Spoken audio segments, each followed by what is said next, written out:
Assalamualaikum warahmatullahi wabarakatuh. Perkenalkan, saya Itong Suharjito. Saat ini saya mengabdi di kantor wilayah BPJS Ketenagakerjaan Jawa Timur.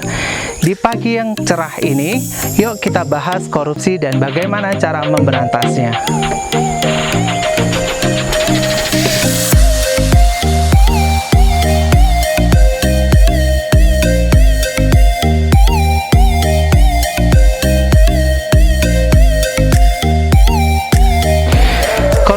Apa sih? Korupsi berasal dari bahasa Latin corruptio, yang artinya busuk, rusak, atau menyogok. Selain itu, sesuai dengan Undang-Undang Nomor 31 Tahun 1991, Junto Undang-Undang Nomor 20 Tahun 2001, korupsi adalah tindakan melawan hukum dengan maksud memperkaya diri sendiri, orang lain, atau korporasi yang berakibat kepada kerugian keuangan negara atau perekonomian negara. Perbedaan gratifikasi, uang pelicin, pemerasan, dan suap. Gratifikasi meliputi pemberian dalam arti luas, meliputi pemberian uang, barang, diskon, komisi, pinjaman tanpa bunga, tiket perjalanan, fasilitas penginapan, perjalanan wisata, pengobatan cuma-cuma, dan fasilitas lainnya. Gratifikasi tersebut baik diterima di dalam negeri maupun di luar negeri dan dilakukan dengan menggunakan sarana elektronik atau tanpa sarana elektronik. Uang pelicin. Uang pelicin ialah sejumlah pemberian, biasanya dalam bentuk uang, untuk memulai, mengamankan, mempercepat akses pada terjadinya suatu layanan. Dan yang ketiga adalah pemerasan. Biasanya pegawai negeri atau penyelenggara negara berperan aktif melakukan pemerasan kepada orang atau korporasi tertentu yang melakukan pelayanan. Yang terakhir adalah suap. Suap penyuapan adalah bentuk pemberian yang dilakukan oleh korporasi atau pihak swasta berupa pemberian barang, uang, janji, dan bentuk lainnya yang bertujuan untuk pengambilan keputusan dari para pihak penerima suap. Selain itu, dalam suap terjadinya meeting of mind antara para pihak yang melakukan. Faktor-faktor apa yang menjadi penyebab terjadinya tindak pidana korupsi? Menurut Donald L. Crazy, dikenal sebagai Triangle Fraud Theory, ada 3 faktor yang menyebabkan seseorang melakukan tindak pidana korupsi. Yang pertama adalah pressure atau tekanan, yang kedua adalah opportunity atau kesempatan, yang ketiga adalah rationalization atau pembenaran.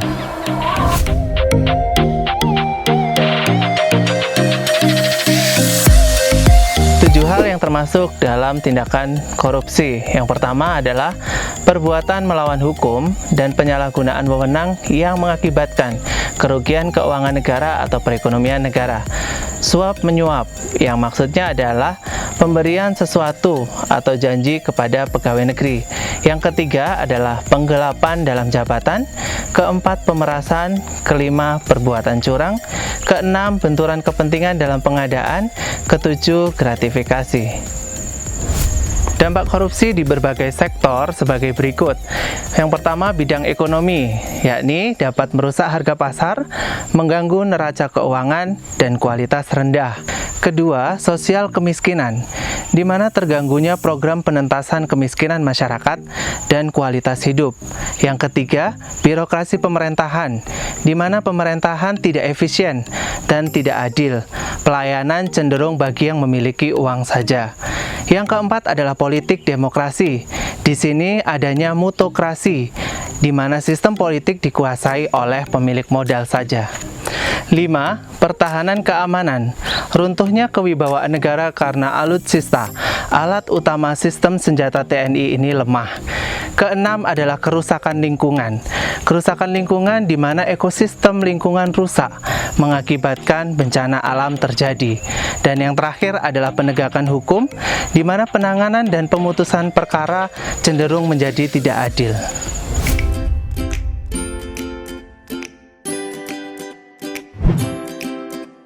Selama ini, kita hanya tahu 5 triliun hanya sebuah bilangan 5 dengan 12 angka 0 di belakangnya. Tapi pernahkah kita membayangkan apa saja yang bisa kita beli? Dan seberapa banyaknya bentuk fisik uang 5,29 triliun itu? butuh 2 buah kontainer ukuran terbesar untuk mengangkut uang sebanyak ini.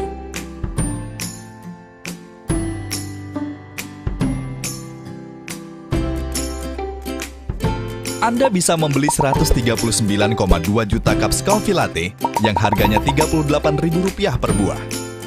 Jika Anda minum 1 gelas setiap harinya, maka jumlah 139,2 juta cups itu cukup untuk persediaan selama 381,3 tahun.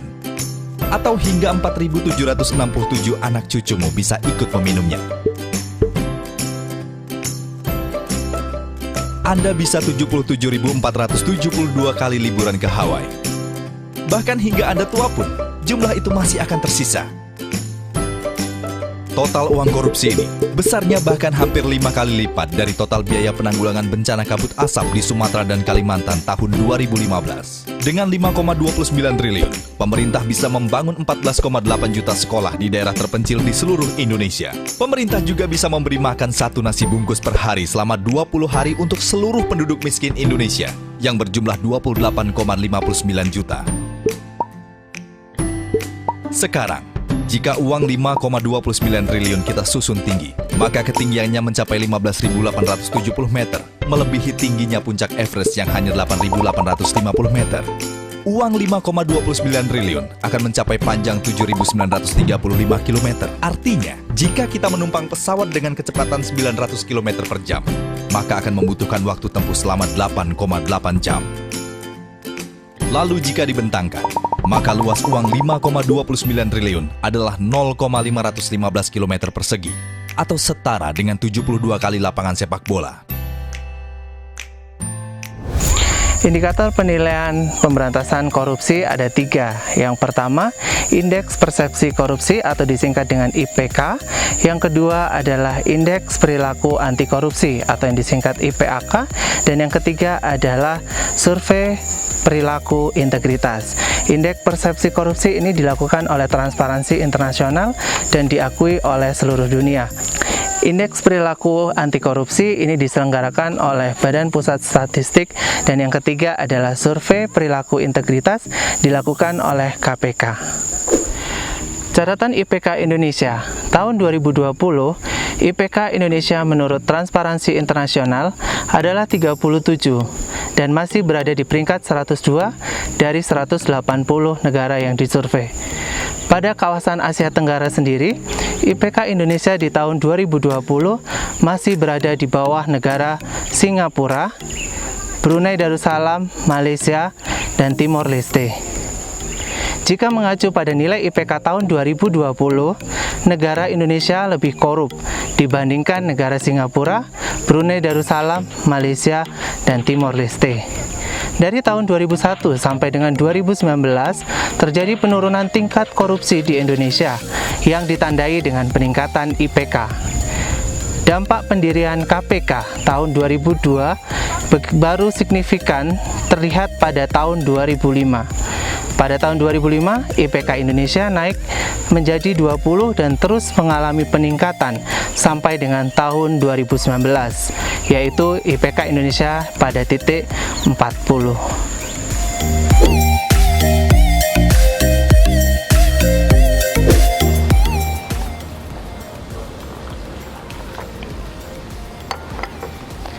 Nah, untuk mencegah kejadian-kejadian tersebut, ada strategi dan rencana pemberantasan korupsi. Yang pertama, represif atau upaya penindakan hukum untuk menyeret koruptor ke pengadilan. Hampir sebagian besar kasus korupsi terungkap berkat adanya pengaduan masyarakat. Pengaduan masyarakat merupakan salah satu sumber informasi yang sangat penting untuk diteruskan oleh KPK. Yang kedua, preventif atau perbaikan sistem untuk mendorong transparansi penyelenggara negara seperti yang dilakukan KPK, menerima pelaporan LHKPN dan juga gratifikasi. Selain itu, memberikan rekomendasi kepada kementerian dan lembaga terkait untuk melakukan langkah-langkah perbaikan. Yang ketiga adalah edukasi dan kampanye. Ini merupakan salah satu strategi pembelajaran pendidikan anti korupsi dengan tujuan membangkitkan kesadaran masyarakat untuk mengenai dampak korupsi, mengajak masyarakat terlibat aktif dalam pemberantasan korupsi, serta membangun perilaku dan budaya anti korupsi. Tidak hanya orang dewasa saja, namun juga anak-anak. Nilai-nilai anti korupsi yang dapat kita lakukan terbagi menjadi 3. Yang pertama, nilai sikap terdiri dari jujur, disiplin, dan tanggung jawab. Kedua adalah nilai sikap terdiri dari adil, berani, dan peduli. Yang ketiga adalah etos kerja terdiri dari kerja keras, mandiri, dan sederhana. Role model negara dengan tingkat korupsi yang rendah, yakni di tahun 2020, pertama Denmark. Para pejabat di Denmark mendapatkan pelatihan sebelum dilantik menjadi semacam ASN dan bekerja di pemerintahan. Selandia Baru, pendidikan anti korupsi ditanamkan sejak dini. Finlandia memiliki SDM yang unggul dan kompeten. Harapan kita, semoga negara Indonesia yang kita cintai ini bisa termasuk dalam negara role model dengan tingkat korupsi terendah. Minum kopi di pagi hari, Cakep. nikmatnya bareng sepotong roti, Cakep. muda-mudi seantero negeri, Cakep. satu kata, anti korupsi. Wassalamualaikum warahmatullahi wabarakatuh.